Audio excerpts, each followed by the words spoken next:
अंदर चल के देखते हैं। यहाँ तो कोई नहीं है सर। अच्छी तरह से तलाशी लो, कोई ना कोई सुराग जरूर मिलेगा।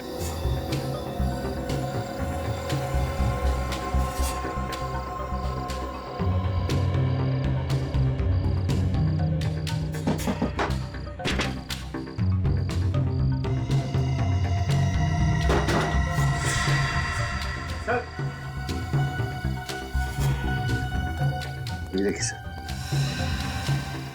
नोटों की गड्डियां और टफाइट पत्थर।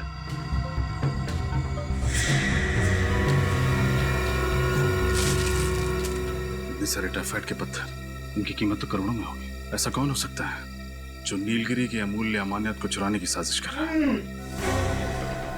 लगता है कोई। अरे ये कौन है? खोलो इन्हें, गलती से जंगल में आ गए होंगे और जंगल वासियों ने इन्हें यहाँ जबरदस्ती बंदी बना के रखा होगा। पानी पानी पानी पानी पानी।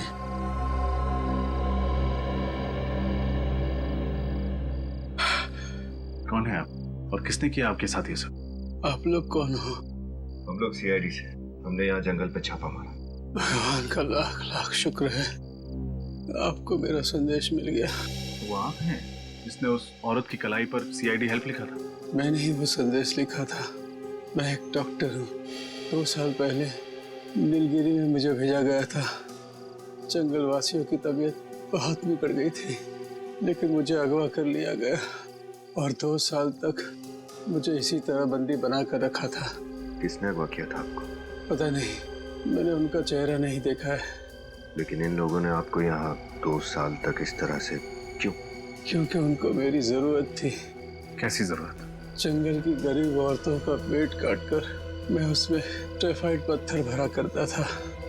इस तरह ये लोग तस्करी करते हैं। अगर मैं ऐसा नहीं करता तो वो लोग मुझे मार डालते। इसलिए उस औरत गुड़िया की कलाई पर वो संदेश लिखा था। बस यही उम्मीद थी कि आप लोग आएंगे, मुझे और उन औरतों को इस नर्क से बचा देंगे। तो वो डॉक्टर आप हैं? हाँ। कौन चला रहा है ये रैकेट? किसके इशारे पर हो रहा है सब? पता नहीं, मैंने सिर्फ उसकी आवाज़ सुनी है। जब वो मुझे यहाँ मिलने आता है तो मेरी आंखों पर पट्टी होती है। वो आपसे इस झोपड़े में मिलने आता है? हाँ। ये क्या है?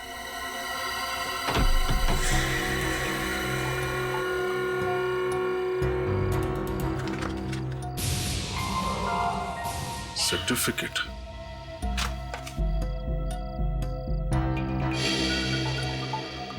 मेडल।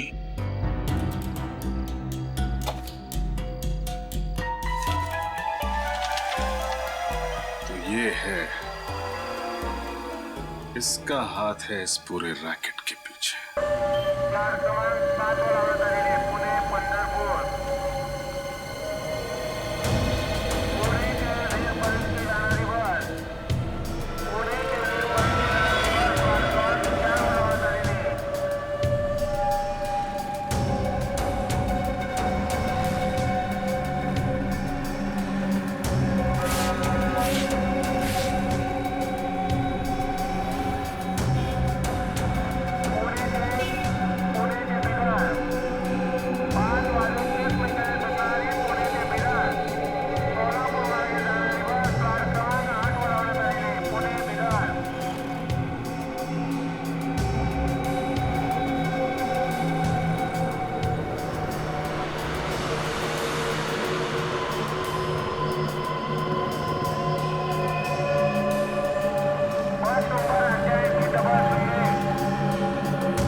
फिर उधारे क्या चाहिए?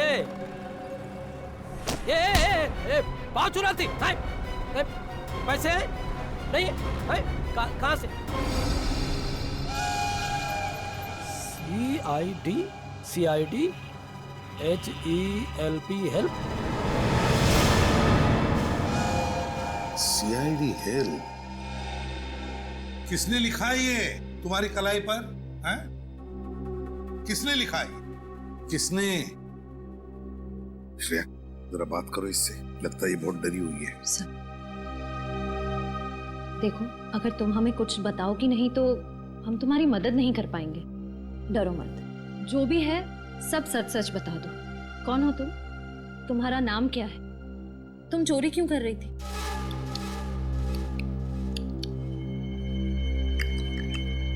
सर, ये कौन सी भाषा है? ओह सर, ये तो अफ्रीकन भाषा है। चुप रहो। देखो, ऐसे चुप मत बैठो। बताओ हमें, कौन हो तुम, कहां से आई हो? ये जो लिखा है ना CID, हम हैं CID। कुछ समझ में रही है या नहीं? सर, लगता है इसे भूख लगी है। हाँ पहले कुछ खाना खिला दे इसे। हाँ, ले जाओ इसे। चलो, तुम मेरे साथ चलो। चलो, आराम से। अरे संभल। क्या हुआ इसे? जल्दी से हॉस्पिटल ले जाओ। हाँ सर। पंकज, तुम जाओ साथ में। संभल के उठो, संभल के। कमाल है सर, इस लड़की के हाथ पे लिखा हुआ है CID हेल्प, और ये खुद तो कुछ बोल ही नहीं रही है। सचिन, ये CID हेल्प उसकी जो कलाई पर लिखा है ना, वो किसी और ने लिखा है, किसी और ने। ये तो बेचारी हिंदी तक बोलना नहीं जानती। सर, इसके हाथ पे जिसने भी ये सब लिखा है वो जरूर हमसे कोई मदद चाहता है।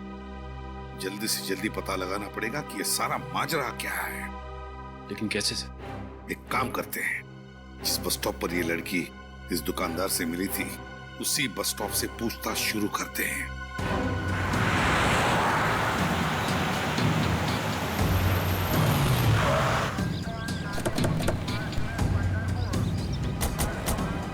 कहाँ पे सोई थी वो औरत? साहब उधर सोई हुई थी। ये सामने वाली दुकान मेरी है। सर हो सकता है उस औरत को किसी ने इस बस स्टैंड पे लाके छोड़ दिया। हो सकता है। उन पैसेंजर से पूछो जो रात को यहाँ पे सोए हुए थे। उनमें से जरूर किसी न किसी ने उस औरत को देखा होगा यहाँ। सर, आपने इसको देखा है कहीं?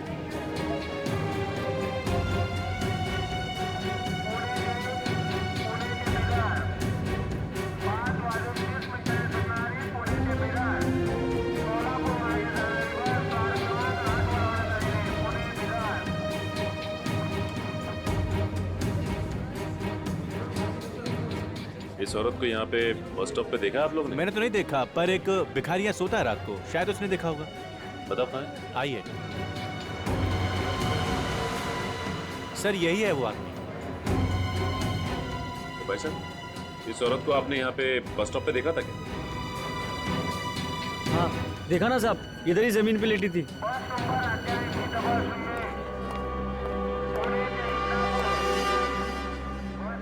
इस औरत को तुमने यहाँ पे जमीन पे लेटे हुए जी देखा? साहब। तो तुमने उसे यहाँ बस स्टॉप पे आते देखा क्या? साहब, वो अपने आप थोड़ी ही आई थी, उसको तो लाया गया था। साहब बताओ बात क्या है? क्या जानते हो उसके बारे में? साहब, रात करीब 2 बजे जीप में 2 लोग इसको लेकर यहाँ आए थे और इसको छोड़कर यहाँ से चले गए। वो औरत चीखी चिल्लाई नहीं? नहीं साहब, शायद बेहोश थी, या हो सकता है वो नींद में हो। तुमने गाड़ी का नंबर नोट किया? कुछ याद है तुम्हें? साहब, बहुत अंधेरा था। ये सब तुम्हें अजीब नहीं लगा? तुम उस औरत की मदद कर सकते थे। मैं किस किस की मदद करूं? ऐसा तो पहले भी हो चुका है। मतलब? इससे पहले भी 2 बार ऐसा हो चुका है। कुछ लोग औरत को लेकर यहाँ आते थे और छोड़कर चले जाते थे। मैं खुद की मदद नहीं कर सकता साहब, तो उसकी क्या मदद करेगा? इसका मतलब इससे पहले भी 2 औरतें उस दरिंदे का शिकार हो चुकी हैं। लेकिन सर अभी तक हमारे पास उन दोनों औरतों के गायब होने की जानकारी नहीं है। हाँ, क्योंकि उन दोनों के हाथ पे CID हेल्प नहीं लिखा हुआ था। सर, अब क्या करें? उस औरत के होश में आने का इंतजार। सालुंके साहब उस औरत के साथ में ही हॉस्पिटल में जहाँ पे उसका इलाज चल रहा है। अब इस केस की तह तक सालुंके साहब ही पहुंचा सकते हैं। अब कैसी तबीयत है इसकी? पहले से बेहतर है बस। और क्या बता सकता है इसके बारे में? बस 2 बातें पता चली हैं। एक तो ये कि इसके खून में हमें एक ऐसी दवाई मिली है जिसकी वजह से ये अपनी याददाश्त खो बैठी है। सर, इसीलिए इससे अपना नाम नहीं याद आ रहा था। ये कौन है, कहां से आई है, इसके साथ क्या हुआ है, इसे कुछ पता नहीं। इस औरत की पूरी तरह से याददाश्त चली गई है। तो फिर ये औरत जरूर कुछ न कुछ तो जानती है। कोई ऐसा राज जो कोई नहीं चाहता उसका पर्दाफाश हो, पर हम उस राज का पता तो लगा ही लेंगे, और किसका राज है ये भी पता लगा लेंगे। और दूसरी बात ये बॉस कि इसके पेट की सर्जरी की गई है। इसका पेट काटा गया है और लगभग 25-30 घंटे पहले ही वापस से टांके लगाकर पेट सिला गया है, वो भी सस्ते वाले नायलॉन धागे से। पेट को काटा है तो कहीं इसका कोई ऑर्गन तो नहीं निकाल लिया? इसके किसी अंग की चोरी नहीं हुई है। तो फिर क्या हो सकता है? क्यों काटा होगा इसका पेट? ये बात अभी पता नहीं लगी है। सर इस औरत को तो कुछ याद ही नहीं है। अगर से होश भी आ गया तो भी हमें कोई जानकारी नहीं मिल पाएगी। पता लगा लेंगे निखिल, पता लगा लेंगे। वो दो औरतें, बिल्कुल ऐसी दो औरतें जिनको इसी हालत में छोड़ा गया था उस बस स्टॉप पर, उन दो औरतों के बारे में पता लगा। आसपास जितने भी हॉस्पिटल्स है वहां जाकर के पूछताछ करो, पता लगा उन दो औरतों के बारे में कोई ना कोई सुराग तो जरूर मिल जाएगा।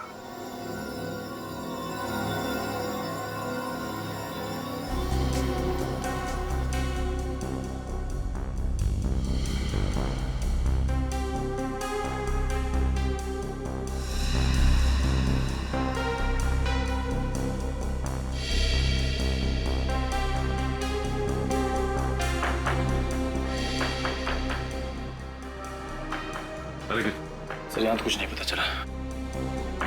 एक ही हॉस्पिटल बचा हुआ है अब, सिटी हॉस्पिटल। वहां चल के देखते हैं। सर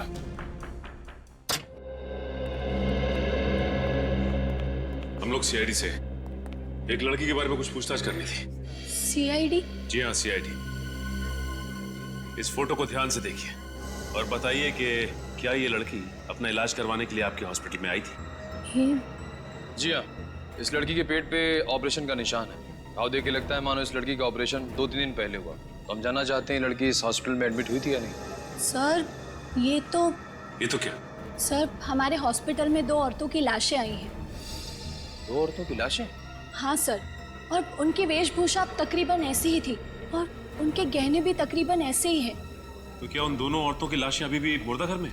हाँ सर, उन दोनों लाशों की शिनाख्त करने अभी तक कोई नहीं आया है, इसलिए वो दोनों लाशें मुर्दा घर में ही है। ठीक है, तो इन दोनों लाशों को हम देखना चाहेंगे। ठीक है सर, मैं अभी मॉर्ग के इंचार्ज को बुला देती हूँ। प्लीज। हेलो, आप जल्दी से लॉबी में आ जाइए, सीआईडी वाले आए हैं। सर वो आ रहे हैं।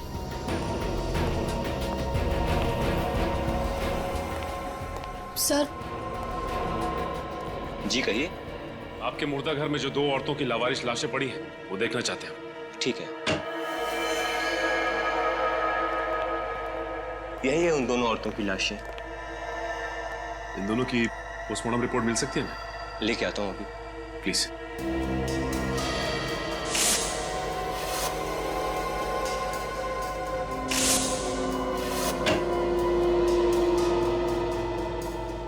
ये रही रिपोर्ट।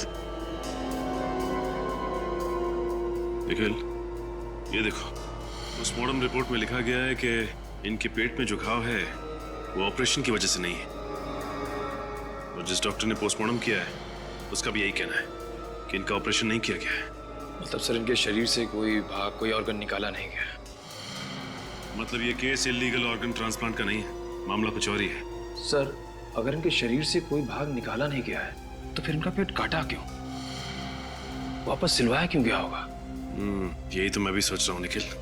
ये देखा तुमने, ये जो सिलाई करने के लिए धागे का इस्तेमाल किया गया है, ये देखो, ये सर्जिकल धागे बहुत ही घटिया क्वालिटी के हैं। तुम्हें याद है सालू के साहब भी कह रहे थे कि गुड़िया के पेट पे जो टाके लगे थे उनमें भी इसी तरह के धागे का इस्तेमाल किया गया था। सर बस स्टैंड पे उस भिखारी ने बताया था कि उसने वहां पे 3 औरतों को देखा था।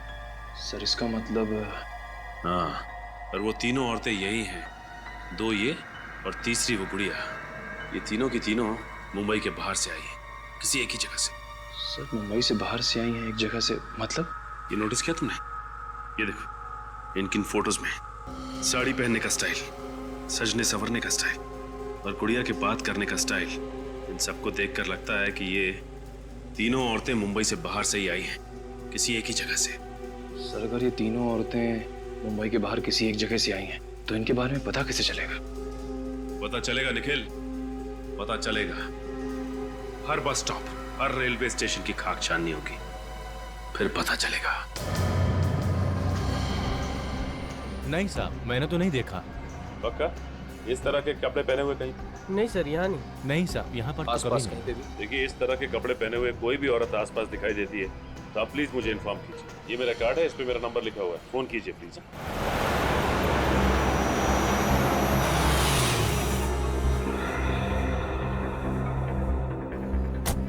सर ये छठा बस स्टॉप है, लेकिन इस औरत के बारे में अब तक कुछ पता नहीं चला। पता चलेगा निखिल, हर बस स्टॉप पे पता करना पड़ेगा, जब तक ये पता नहीं चल जाता कि ये औरतें आ कहां से रही।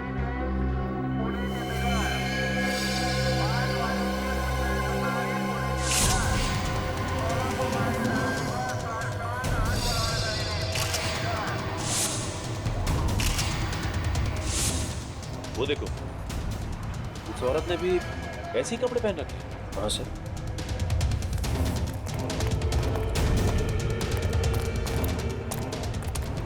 अरे सुनिए, देखिए घबराइए मत, हम लोग सीआईडी से। हाँ देखिए, डरिए मत, कुछ नहीं होगा आपको। इस औरत को देखिए, जानती हैं आप इसे? जानती?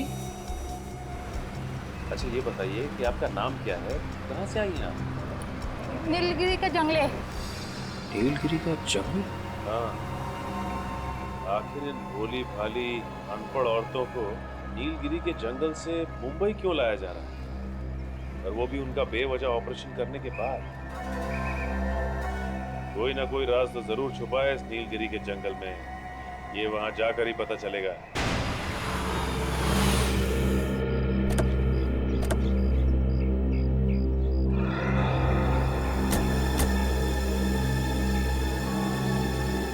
अरे इन गांव वालों का स्वागत करने का तरीका बड़ा अजीब है। ये हमारा स्वागत नहीं कर रहा, बल्कि हमें देखकर नाखुश है। वैसे भी हम यहाँ इनसे मिलने नहीं आए, हम लोग नीलगिरी की जंगल की उन औरतों के पेट की सर्जरी का राज जानने आए हैं, और हम वो जानकर ही रहेंगे। देखिए, हम लोग सीआईडी से और यहाँ पे कुछ छानबीन करने आए हैं। आप लोगों को हमसे डरने की कोई जरूरत नहीं है। डरना तो आपको पड़ेगा शहरी बाबू, और इधर से जाना भी होगा। ये धरती हमारी कर्म भूमि है, हमारी धर्म भूमि है। यहाँ पर किसी गैर इंसान को हम आने नहीं देंगे। काश हम लोग आपकी बात मान सकते हैं, लेकिन सीआईडी ना ही अपने आगे बढ़ाए हुए कदम पीछे लेती है, और ना ही हमें तहकीकात करने से कोई रोक सकता है। अगर आप लोगों ने कोई हरकत की तो ठीक है, आप लोग अपना काम कर सकते हैं, लेकिन छानबीन करने से पहले आपको उनसे मिलना होगा। किससे मिलना पड़ेगा? आइए मेरे साथ। चलिए आइए। हाँ भाई मनसुख, अरे एक हफ्ते पहले मैंने तुझसे ऑपरेशन के लिए 1 दर्जन कैंची, 2 दर्जन मोटी वाली सुई और नायलॉन के धागे मंगवाए थे। कब भेजेगा भाई? ठीक है, कल तक माल आ जाना चाहिए। मैं अभी रखता हूँ। माफ कीजिए, क्या चाहिए आपको? इस तरह के नायलॉन का धागा। हाँ हाँ है ना। जानवर कौन सा है आपका? जानवर मतलब? अरे भाई, जानवर बड़ा होगा तो धागा भी ज्यादा लगेगा ना, चमड़ी मोटी होती है ना उनकी। छोटा होगा तो 1 आध मीटर में काम हो जाएगा। मतलब ये धागा सिर्फ जानवरों पे इस्तेमाल किया जाता है? जी हाँ, आपको ये बात मालूम नहीं थी क्या? देखिए, हम लोग सीआईडी से। सीआईडी? जी हाँ, सीआईडी। हमारी जानकारी के हिसाब से ऑपरेशन करने के लिए इस तरह का धागा सिर्फ आपके पास मिलता है। बात तो ठीक है, लेकिन हुआ क्या है? यहाँ पास के बस स्टॉप से हमें एक औरत मिली है जिसका ऑपरेशन किया गया है, और ऑपरेशन करने के बाद टाके इसी धागे से लगाए गए। औरतों के टाके इस धागे से?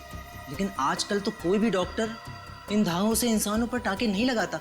ऐसे धागे तो सिर्फ जानवरों के लिए उपयोग किए जाते हैं। लेकिन ये धागा एक नहीं, 3 औरतों के पेट पे टाके लगाने के लिए इस्तेमाल किए गए हैं। 3 औरतों पर? जी हाँ, 3 औरतों पर।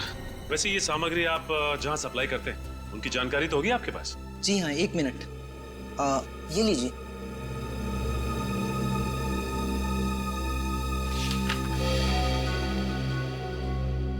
सर, ज्यादातर ऑपरेशन का सामान बड़े बड़े क्लिनिक और सरकारी हॉस्पिटल में भेजे गए हैं। सर, ऐसे हॉस्पिटल तो कानून का पालन करते ही होंगे। हाँ, वो तो ठीक है, लेकिन निखिल, लेकिन ये देखो, बहुत से दवाखाने हैं जिनका लाइसेंस नंबर नहीं लिखा गया है यहाँ पे। इसका मतलब ये डॉक्टर्स गैर कानूनी तरीके से डॉक्टरी कर रहे हैं। सर, हो सकता है सर, लेकिन इस रजिस्टर में उनका नाम है, पता नहीं है। क्या चल रहा है? हाँ? चल क्या रहा है? जिन दवाखानों का लाइसेंस तक नहीं है, आप उन्हें माल सप्लाई कर रहे हैं, और जिनको माल सप्लाई कर रहे हैं उनका पता तक नहीं है आपके पास। वो क्या, आपसे तो बाद में निपटते हैं। उससे पहले शहर के जितने भी दवाखाने हैं जिनका लाइसेंस नहीं, वहां पे छापा मारते हैं। वहीं से कुछ ना कुछ पता चलेगा। देखो रामू, ये कोई आम खांसी नहीं, टीबी वाली खांसी है। अगर सही समय पे मेरे पास नहीं आते तो 15-20 दिन के लिए अस्पताल की खटिया पकड़नी होती। ये दवा लो, सुबह शाम खाने के बाद ले लेना, ठीक हो जाओगे। जी नमस्कार। छुट्टन, मैं ना कहता था, दद्दू बिल्कुल सही कहते थे, डॉक्टर भगवान का रूप होता है। बड़े भैया आप सही कह रहे हैं, दाम जैसे गरीबन के लिए डॉक्टर बाबू डॉक्टर बाबू कितना कुछ नहीं करते। नहीं भाई, ऐसी कोई बात नहीं। भगवान का दिया हुआ सब कुछ है हमारे पास, इसलिए जन सेवा करते हैं। बताइए, आप दोनों में से कौन बीमार है? अब बीमार तो कोनो नहीं है डॉक्टर साहब, अब बस थोड़ा सुख सुविधा का बंदोबस्त हो जाए, आपका कृपा हो जाए। मैं समझा नहीं। छुट्टन, क्या है डॉक्टर साहब के औरत का पेट का ऑपरेशन करवाना है। ऑपरेशन? अरे औजार वगैरह तो है, बस ऑपरेशन कर दीजिए। देखिए, मैं ऑपरेशन नहीं करता, मगर आपके पास अगर कोई डॉक्टर है तो मैं अपना ऑपरेशन थिएटर भाड़े पे दे सकता हूँ। साहब डॉक्टर तो हमारा कोई नहीं है, एक मित्र है हमारे, लेकिन क्या है कि डॉक्टरी का लाइसेंस नहीं है उनके पास। चलेगा? चलेगा। यहाँ पे जो भी डॉक्टर ऑपरेशन करता है उसके पास लाइसेंस नहीं रहता। तो मतलब कोनो टेंशन वेंशन नहीं है। ये कोई नई बात नहीं है, हर महीने एक आध पार्टी आ जाती है ऐसा ऑपरेशन करने। अच्छा, महीने में कौन कौन आता है, कुछ बताएंगे का? तुम्हें क्या लेना देना उसे? ऑपरेशन करवाना है तो बोलो, 1 घंटे के 20,000 रुपए। 20,000? बड़े भैया, डॉक्टर बाबू को कितने साल का सजा होगा हवालात में? यही तकरीबन 20 साल का तो होगा। 20 साल? डॉक्टर बाबू क्या बकवास कर रहे हो तुम? एक तो मैं तुम्हारी मदद कर रहा हूँ और तुम मुझे धमका रहे हो। कौन हो आप लोग? डॉक्टर साहब का है कि आपके पास जो डॉक्टर्स आते हैं ना, उनके पास लाइसेंस नहीं होता है, लेकिन क्या है कि हमारे पास आपको पकड़ने का लाइसेंस है। ये देखिए, ये देखिए। CID? CID। सर मुझे माफ कर दीजिए, मुझसे गलती हो गई। माफ कर दीजिए। पहले बता, महीने में कौन कौन आता है एक बार यहाँ पे ऑपरेशन करवाने के लिए गैर कानूनी तरीके से? सर गांव के 2-4 गुंडे गांव की कुछ औरतों को लेके आते। गांव की औरतों को लेके आते हैं या फिर जंगल की औरतों को? शायद जंगल में रहने वाली औरतें, लेकिन किस चीज का ऑपरेशन होता है वो मुझे नहीं मालूम। देख, सच सच बोल, झूठ मत बोल, समझा? सर मैं सच कह रहा हूँ, मैं पैसे लेके 2 घंटे के लिए बाहर चला जाता हूँ। और क्या पता है उसके बारे में? सर एक बात है, जो भी औरतें अपने ऑपरेशन करवाने के लिए आती थी वो अपनी मर्जी से आती थी। अपनी मर्जी से आते हैं? बिना जोर जबरदस्ती के? सर ये कैसे मुमकिन हो सकता है? उन गुंडों की तस्वीर बनवानी होगी आपको। जी सर, जो भी आप कहेंगे। एक बात समझ में नहीं आ रही है, कोई भी औरत जानबूझकर अपने आप को मौत के मुंह में क्यों डालेगी? अरे दोबारा क्या कर रहा है? वनराज भाई, ये शहरी बाबू लोग कह रहे हैं कि ये CID से हैं और यहाँ छानबीन करने आए हैं। तो आप हैं इस गांव के करता धरता वनराज भाई। भाई प्यार से लोग हमको भाई कहते हैं, इज्जत देते हैं भाई। आप भी हमारे सवाल का जवाब दे दीजिए, हम भी आपको बहुत इज्जत देंगे। अब जैसा देश वैसी है। देखो, हम किसी CID को नहीं जानते, यहाँ हमारी हुकूमत चलती है, हमारा राज है यहाँ। तुम अगर हमसे सवाल पूछना चाहते हो तो हमारे साथ 2-2 हाथ करना पड़ेगा। अगर तुम जीते तो हम तुम्हारे एक नहीं 2-2 सवालों के जवाब देंगे। अगर हम जीते तो तुमको यहाँ से खाली हाथ जाना पड़ेगा। बोलो मंजूर? ठीक है, हो जाए 2-2 हाथ। ये क्या कह रहे हैं सर आप? देखते जाओ कैसे मजा चखाते हैं। ये लड़ेगा मेरे से चूचू का मुर्गा, ये लड़ेगा मेरे से।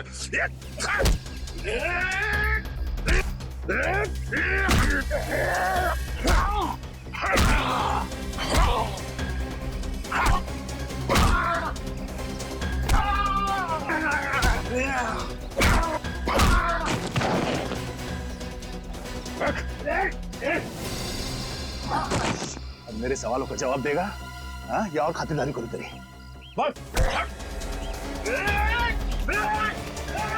आपके जाएगा कहाँ?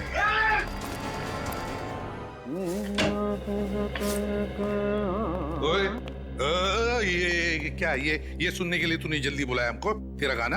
अरे गा नहीं रहा हूँ बॉस, गुनगुना रहा हूँ। दोनों में फर्क होता है।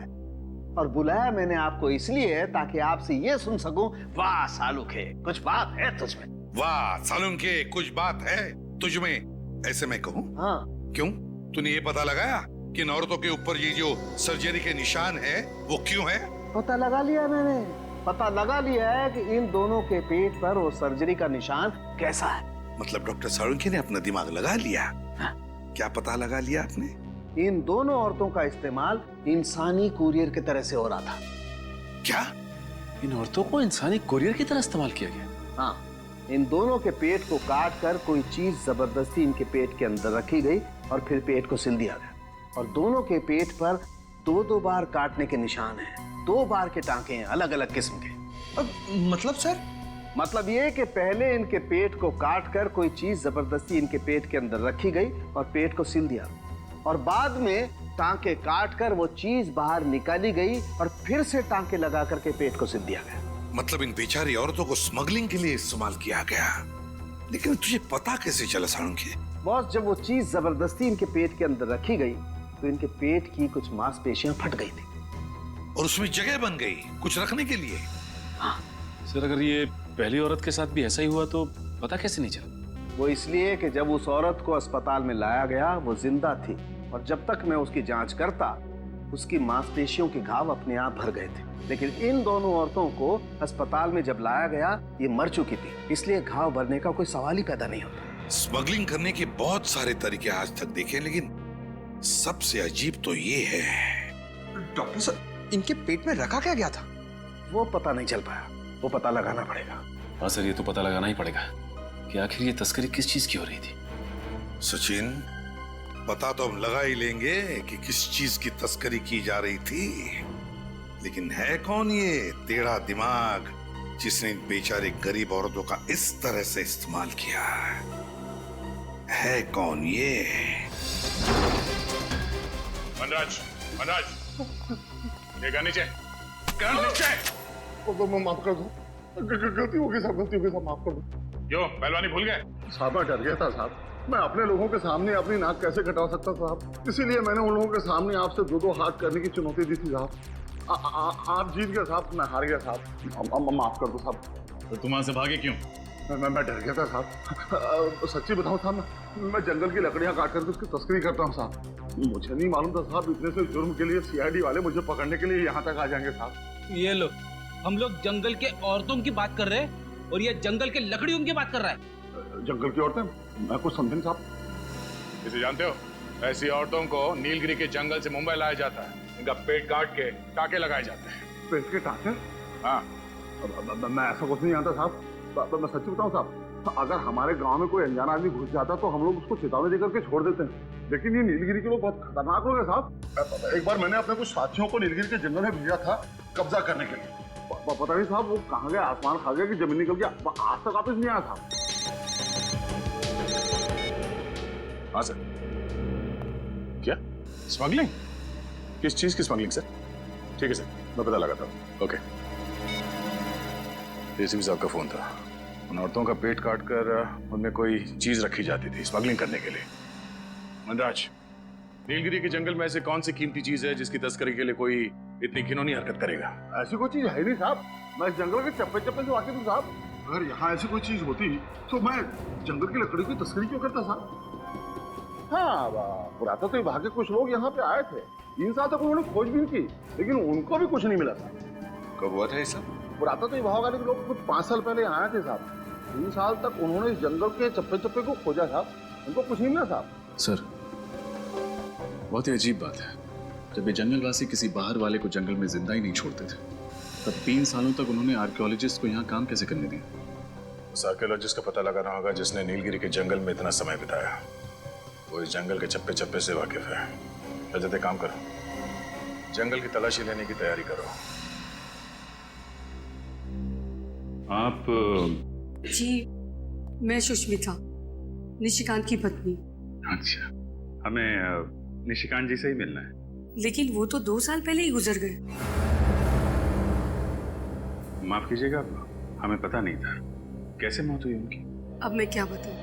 निशिकांत नीलगिरी के जंगलों में कुछ अमूल्य वस्तु की खोज करने गए थे। 3 साल वहां पर रहे भी, पर उन्हें वहां पर कुछ नहीं मिला। पर जब लौटे तो बहुत खुश थे। इतनी मेहनत के बाद उन्हें कुछ मिला नहीं, फिर भी वो खुश थे। क्यों? क्योंकि सरकार ने उन्हें आर्कियोलॉजी के लिए नेशनल प्राइड अवार्ड देने का फैसला लिया था और उन्हें कुछ सर्टिफिकेट और मेडल भी मिलने वाले थे। पर जब वो अवार्ड फंक्शन से लौट रहे थे तब उनकी गाड़ी का एक्सीडेंट हो गया। उसमें आग लग गई और उसमें निशिकांत भी जलकर मर गए। किसी ने सोचा भी नहीं होगा कि ऐसी मौत हो जाएगी उनकी। जी मुझे पता था और ये बात निशिकांत को भी पता थी। मैंने कई बार निशिकांत को समझाने की कोशिश की लेकिन उन्होंने मेरी एक भी नहीं सुनी। और निशिकांत जी जानते थे कि उनकी मौत होने वाली? जी, आखिर नीलगिरी के जंगल के अभिशाप से कब तक बचे रहते वो? ये कैसी बातें कर रही हैं सुष्मिता जी आप? इतनी पढ़ी लिखी होकर आप श्राप अभिशाप ऐसी बातों पर यकीन रखती हैं? मुझे ज्ञान है तभी तो विश्वास है। उस खौफनाक अभिशाप के मुताबिक उस जंगल वासियों के अलावा जो भी कोई उस जंगल में घुसने की कोशिश करेगा तो नीलगिरी जंगल के देवता उस पर क्रोधित हो जाएंगे और उसे कभी क्षमा नहीं करेंगे। आग की बारिश करके नीलगिरी जंगल के देवता उस पापी को जलाकर राख कर देंगे और निशिकांत की मौत भी जलने से हुई है। ये आपका अंधविश्वास है सुष्मिता जी। इस हकीकत के बारे में निशिकांत ने खुद रिसर्च करके पता लगाया था और ये आज की बात नहीं है, हजारों साल पहले की बात है।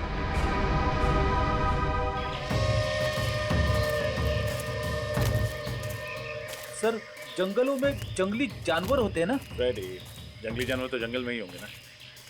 ये बात तो है सर, मगर उन जंगली जानवरों ने हम पर हमला कर दिया तो? Yes sir. क्या? जी। क्या हुआ सर? एसीपी सर का फोन था। उन्होंने उस प्राचीन कार उस आर्कियोलॉजिस्ट के बारे में पता लगा। उसकी तो 2 साल पहले ही मौत हो चुकी है। ये तो बहुत बुरा हुआ। सो तो है विनीत। एसीपी सर ने यह भी बताया कि 2 साल पहले उनको सरकार की ओर से कोई पुरस्कार दिया गया और जब पुरस्कार मिलने के बाद वो घर लौट रहे थे तो रास्ते में उनकी गाड़ी को आग लग गई और जल के वो मर गए। उनकी पत्नी का कहना है कि नीलगिरी के जंगल में जाने की वजह से उन्हें श्राप लगा। कैसा श्राप? फ्रेडी, उनकी पत्नी का मानना है कि नीलगिरी के जंगलों में जंगली लोगों के अलावा अगर कोई और जाता है तो उसे जंगल के देवता का श्राप लगता है, उस पर आग की बारिश होती है। अरे बाप रे, फिर तो हमको भी श्राप लगेगा और हम पर भी आग की बरसात होगी। क्या फ्रेडी, भी ऐसी चीजों में मानते हो क्या? नहीं सर, वो बात नहीं है, मगर सावधानी बरतने में ही समझदारी है ना।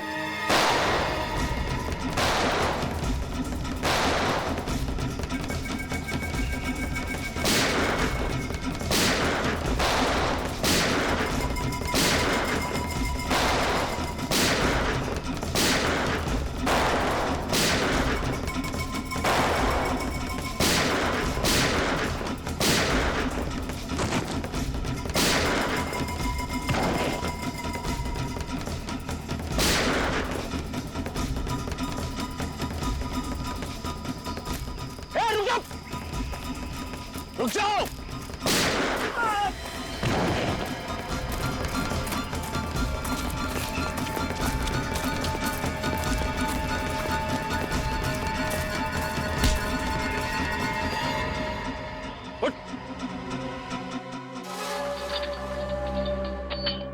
मैं आखिरी बार पूछ रहा हूं, बता क्यों मारना चाहते थे हमें?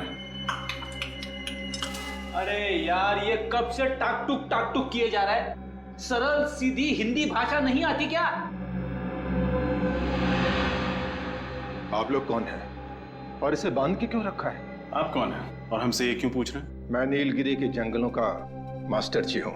5 साल पहले जब आर्कियोलॉजिकल डिपार्टमेंट यहाँ आया था तब मैं यहीं रुक गया था ताकि इन लोगों के तौर तरीकों को सीख सकूं और इनकी मदद कर सकूं।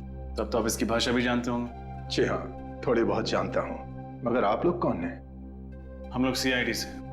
इस आदमी ने हम पर गोली चलाई थी, इसलिए इसे गिरफ्तार करना पड़ा। ओह, क्या आप इससे पूछ सकते हैं कि इसने हम पर गोली क्यों चलाई थी और किसके कहने पर चलाई थी? जी, मैं कोशिश करके देखता हूँ।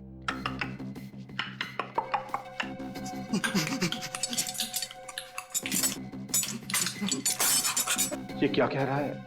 मैं समझने की कोशिश कर रहा हूँ मगर ठीक से समझ नहीं पा रहा हूँ। आपको देखकर ये बिल्कुल सहम गया है। मैं इन लोगों का ख्याल रखता हूँ, बीमारी में इनकी सेवा करता हूँ, इसलिए जंगल के वासी मेरा आदर सम्मान करते हैं। इसके हाथ पर ये गोदन है, कम से कम इसका मतलब तो समझा सकते हैं आप? देखिए, जैसा कि मैंने कहा, मैं ठीक से तो नहीं जानता, कोशिश करके देखता हूं।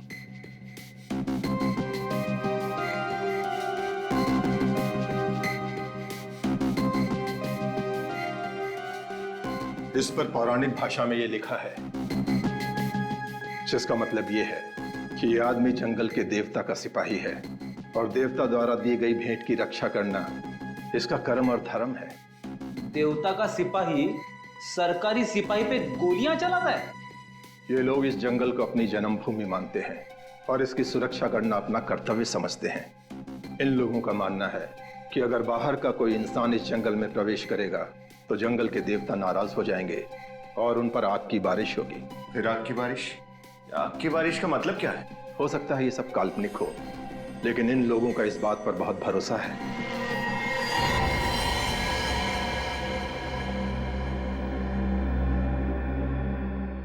ये तो मर गया। मर गया? अरे ये तो सही सलामत। क्या हो गया इसे? लगता है इसे जंगल के देवता का श्राप लग गया।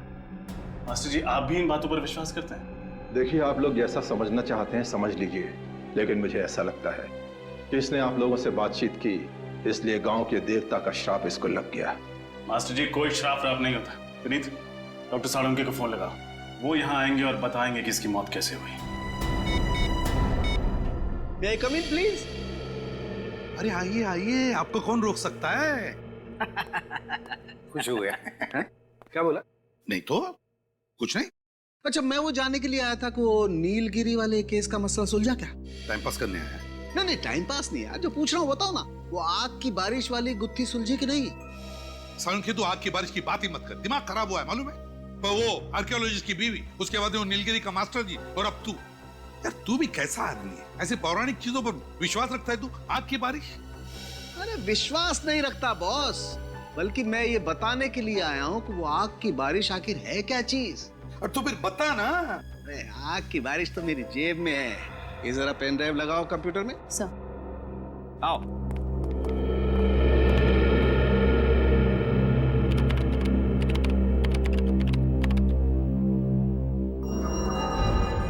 ये देखो बस, ये उल्का पिंड, जिन्हें आप उल्का तारा भी कह सकते हैं। मीटियोराइट्स और कॉमेट्स। एग्जैक्टली, अंग्रेजी में यही कहते हैं। बॉस, वैसे तो ये उल्का पिंड ब्रह्मांड में चक्कर लगाते रहते हैं, लेकिन कभी कभी धरती के गुरुत्वाकर्षण, ग्रेविटेशनल फोर्स की वजह से जब धरती की तरफ बढ़ने लगते हैं, तो धरती के अंदर घुसने के लिए इन्हें धरती के वातावरण को चीर करके आना पड़ता है।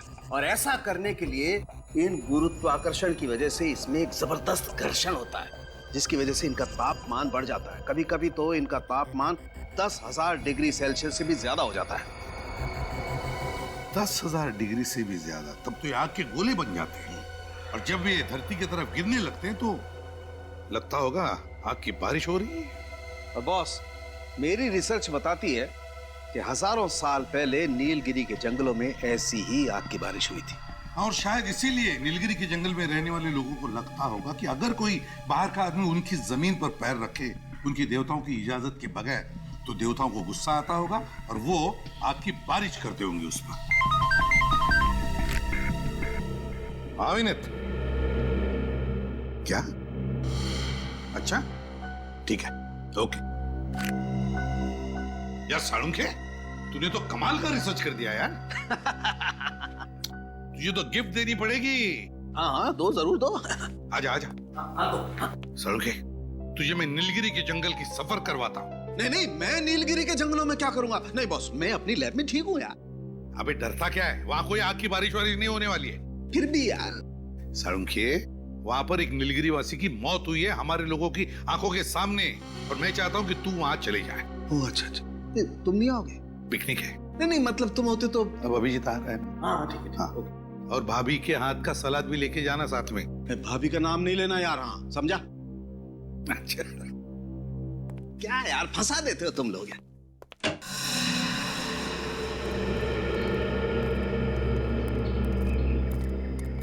भाई साहब, 3 लस्सी देना। चलिए साहब। अरे बाप रे बाप। ऐसे कई रहस्य हैं जिनके राज हम अभी तक जान नहीं पाए। आखिर ये सब कर कौन रहा है, और ये सब करने के पीछे उसका मकसद क्या है? जंगल में रहने वाले लोग बंदूकें लेके घूम रहे हैं, ये सब हथियार उनके पास आए कहां से? और सर ये बेचारे गांव वाले जंगल में कदम रखने से भी डर रहे हैं, इन्हें अपनी जान गंवाने का खतरा है वहाँ। आखिर ये नीलगिरी के जंगलों में चल क्या रहा है? और वो भगवान का आशीर्वाद, आखिर वो चीज क्या है जिसे ये लोग भगवान की भेंट समझते हैं? कोई बहुत ही खास, बहुत ही अनोखी वस्तु होगी जिसको इन जंगल वासियों ने कभी देखा नहीं, और कोई तो कारण है जिसकी वजह से इन जंगल वासियों को लगता है कि भगवान ने ये वस्तु खासकर उन्हीं के लिए भेजी है। और वो आदमी जिसे हमने जंगल में पकड़ा था, वो जंगल का सिपाही था। जंगल वासियों ने उसे उस खास भेंट की रक्षा के लिए तैनात किया हुआ था। मुझे लगता है ये जंगल वाले अनपढ़ हैं, नासमझ हैं। जरूर कोई आदमी है जो इनके दिमाग में चीजें डाल रहा है, लेकिन कौन? सर मुझे लगता है सब जानने के लिए हमें जंगल में छापा मारना चाहिए। हमें अपनी पूरी ताकत और पूरी तैयारी के साथ जंगल में जाना ही होगा। हाँ सर, मेरे दिमाग में भी यही बात चल रही है विनीत। जब तक हम उस जंगल की खाक नहीं छानेंगे तब तक ये राज राज ही रहेगा। लेकिन मुझे चिंता है जंगल में रहने वाले औरतों की, बच्चों की। छापा मारते वक्त कहीं उन्हें कुछ ना हो जाए।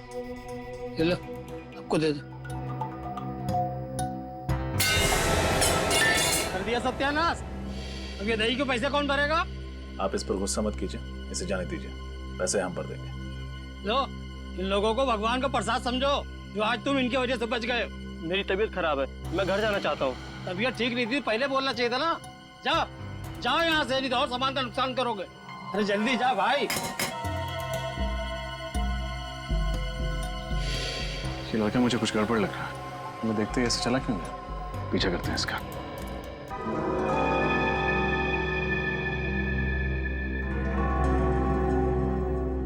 अरे डॉक्टर साहब, इतनी जल्दी भी क्या है? देख लीजिए कहीं कोई जरूरी सामान छूट तो नहीं गया। जंगल के अंदर एक झोपड़ा, झोपड़े के अंदर एक बक्सा, बक्से के अंदर एक सर्टिफिकेट, एक मेडल, और इनमें छुपा एक राज। क्यों डॉक्टर साहब? डॉक्टर साहब, बेटा मैं कोई डॉक्टर वॉक्टर नहीं हूँ। मैं तो इस गांव का गरीब मास्टर जी हूँ। मास्टर जी या फिर मास्टर माइंड? टेफाइड की स्मगलिंग का रैकेट आप ही चलाते हैं ना? टेफाइड जंगल से बाहर निकालने के लिए जंगल की मासूम औरतों का पेट काटकर उन्हें कुरियर का पैकेज बनाकर खुद मालामाल होना चाहते थे। ये कैसा आरोप लगा रहे हैं आप लोग मुझ पर? मैं तो गांव का एक गरीब मास्टर जी हूँ जो इस केस की तह तक पहुंचने में आप लोगों की मदद कर रहा हूँ। मुझे नहीं पता कि ये टेफाइड पत्थर है। ओ, हम तो भूल ही गए थे कि आप एक गरीब लाचार गांव वाले हैं। आपको कैसे पता होगा कि उस पत्थरों की कीमत क्या है? वही तो आप लोगों को गलतफहमी हुई है। गांव का बूढ़ा मास्टर इन पत्थरों की कीमत से अनजान हो सकता है, लेकिन डॉक्टर निशिकांत नहीं। नेशनल प्राइड अवार्ड जीतने वाले आर्कियोलॉजिस्ट को तो पूरा ज्ञान होगा, और होना भी चाहिए। एक कदम भी आगे मत बढ़ाना वरना। जरा ध्यान से देखो डॉक्टर साहब, हमारे हाथ में बंदूक है, ये चाकू हमारा क्या बिगाड़ लेगा? ये कोई आम चाकू नहीं है। इस चाकू की धार पे मैंने जहरीले पौधे का लेप लगाया हुआ है। ये वही जहर है जिससे उस आदमी की मौत हुई थी? हाँ, उस आदमी के हाथ का टैटू देखते समय मैंने उसके हाथ में छोटा सा पिन चुभो दिया था जिसमें ये जहर लगा हुआ था। कुछ ही पल में तुम भी ब्यूरो में कैद हो गए। इससे तो अच्छा होगा कि मैं अपनी जिंदगी खुद ही खत्म कर लूं।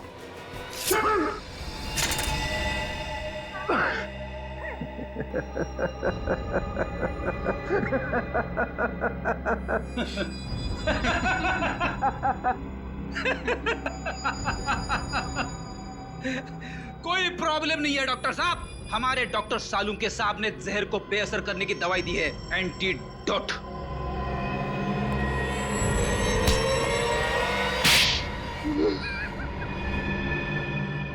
बताओ, किस नाम से बुलाए तुमको? निशिकांत जी या फिर मास्टर जी? जब मैं नीलगिरी के जंगलों में प्राचीन चीजों की खोज के लिए खुदाई कर रहा था तो मुझे टेफाइड पत्थर मिला, और उसे देखते ही मेरे मन में लालच आ गया, क्योंकि मैं जानता था कि वो पत्थर बहुत कीमती और बहुमूल्य है। और फिर मैंने उस बेशकीमती पत्थर को हासिल करने का एक प्लान बनाया। अपनी ही मौत का प्लान है ना? अपनी गाड़ी में बिठा दिया किसी को और लगा दिया आग। उस गाड़ी जलने की आग में जल गया निशिकांत, और पैदा हुआ एक राक्षस, मास्टर जी। लेकिन एक बात समझ में नहीं आई, कि नीलगिरी के जंगल के रहने वाले लोगों ने तुम्हें जंगल में वापस कैसे जाने दिया? खुदाई के दौरान मैं 3 साल तक वहां रहा था और मैंने उनके तौर तरीके सीख लिए थे। और जब मैं दोबारा वहां पहुंचा मास्टर जी के रूप में, तो मैंने उस बात का फायदा उठाया और उन लोगों की खूब सेवा की, जिससे वो लोग मुझ पर और ज्यादा भरोसा करने लगे थे। और उस भरोसे का गलत फायदा उठाया तुमने, टाइफाइड की स्मगलिंग शुरू कर दी। लेकिन एक बात समझ में नहीं आई, स्मगलिंग करने के लिए क्या जरूरत थी? उन औरतों का पेट फाड़ने की और कोई तरीका नहीं था? हाँ, और कोई रास्ता नहीं था मेरे पास। इसलिए मैंने नीलगिरी गांव के एक सामान्य से डॉक्टर को अगवा कर लिया। और गांव की औरतें जब अपने पेट के दर्द के इलाज के लिए वहां आती थी, तो वो डॉक्टर उसके पेट की सर्जरी करके टाइफाइड पत्थर को उसमें छिपा देता और फिर हम उसे शहर भेज देते थे। उन औरतों के घर वाले उनके बारे में पूछते नहीं थे?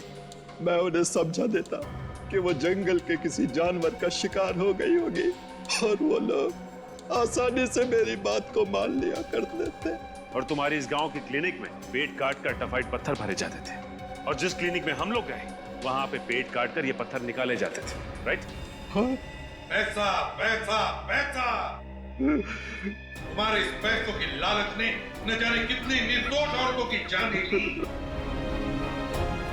इंसान के रूप में राक्षस, और ऐसे राक्षस का अंत फांसी के फंदे पर ही हो।